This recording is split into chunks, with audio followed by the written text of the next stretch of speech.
Welcome to Hekman Research 101, where you can start learning about the practices of a wise scholar along with your Hekman Research librarians. Today, we're going to talk about evaluating information, starting with why. Why do we need to evaluate? The answer here varies, depending on your context. Are you evaluating for academic work, like a research assignment for a class, or for personal needs, like just responding to everyday news? When we evaluate information or sources for academic work, our priority is to ensure that our scholarly research is grounded in reliable and authoritative data.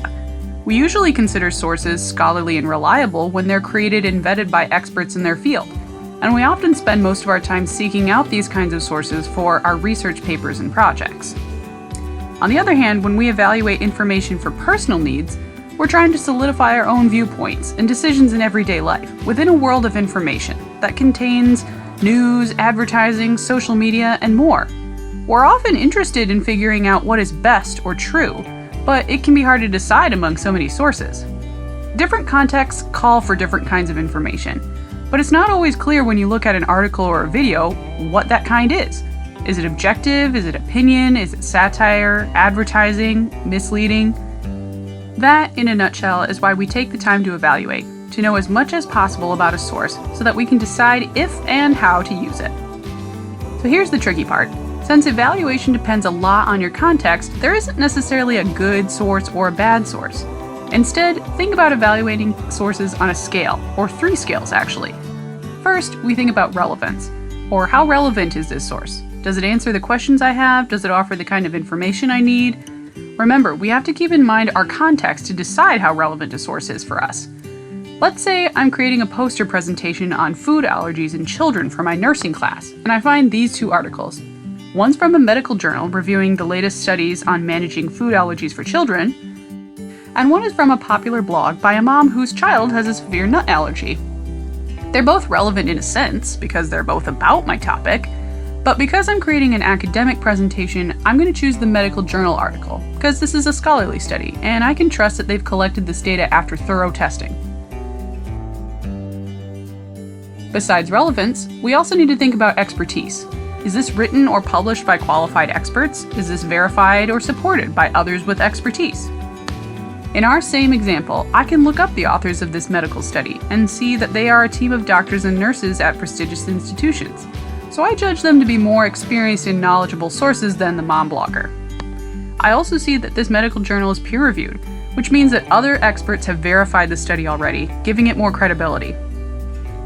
Lastly, in our scales of evaluation, we should think about bias.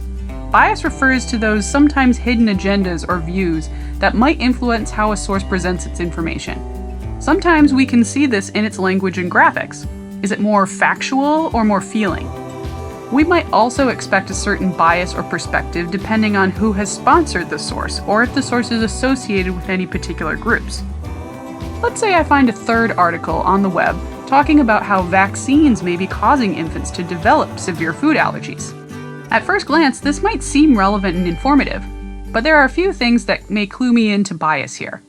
One is the clickbait-style headline in the language. It reads as though they want to scare or shock you rather than educate you. Also, I noticed that this article is sponsored by Natural News, and if I take a minute to look that up, I soon find that this is not a reputable medical institution, but a group associated with conspiracy theories and fake news. In the end, the high degree of bias here makes the information less trustworthy, so I won't use it in my presentation. So, when evaluating information in any context, just think of these 3 scales: relevance, expertise, and bias. Remember, it's not a question of whether a source is good or bad. Information can be a lot more complex than that, and sometimes what's appropriate for one context won't be for another. Thinking back to our example earlier, the blog post didn't make the cut for my academic presentation, but it could be useful for my everyday life, especially if I'm particularly interested in the author's personal experience as a mom and hoping for some practical tips on caring for children with allergies.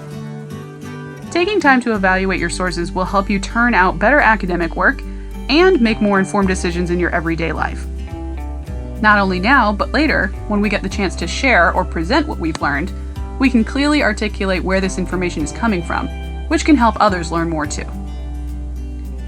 You can chat with a librarian about evaluation or schedule a research appointment today by visiting the Hekman Library website, library.calvin.edu. Also, check out our YouTube channel anytime to see our essential tech tip videos and learn more research basics with Hekman Research 101.